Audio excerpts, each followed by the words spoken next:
Well, hello everyone. It's great to greet you again. It's Latoya. So let's just get started. One topic that I am extremely passionate about would be the improvement of the Black community, both economically and culturally.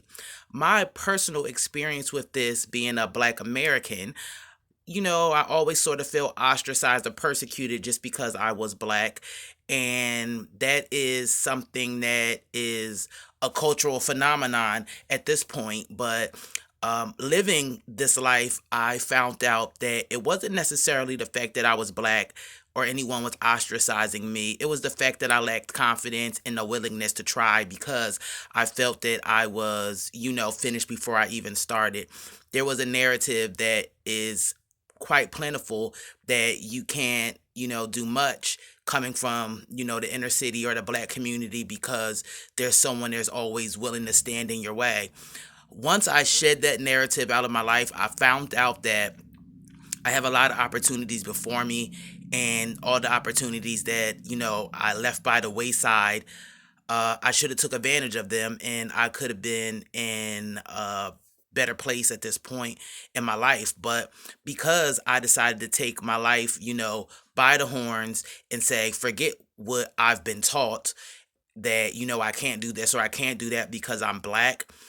Um, my life has been quite fulfilling ever since then. I no longer hold myself inside of a box that says that I can't achieve things solely because I'm a Black American. I think that others should want to learn and care about this topic because it's beneficial to all Americans. Let's see, that every group is equally fitted as a productive group in society.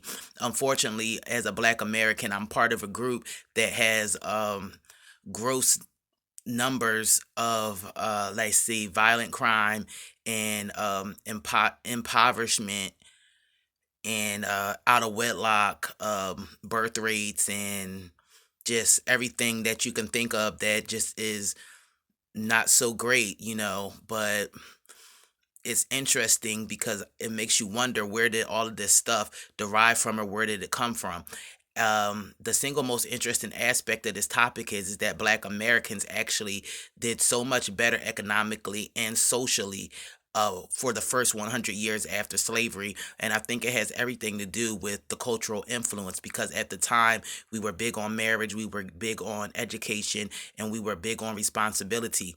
And nowadays, the cultural influence in the Black community is big on violent crime, glorification, and drugs. And so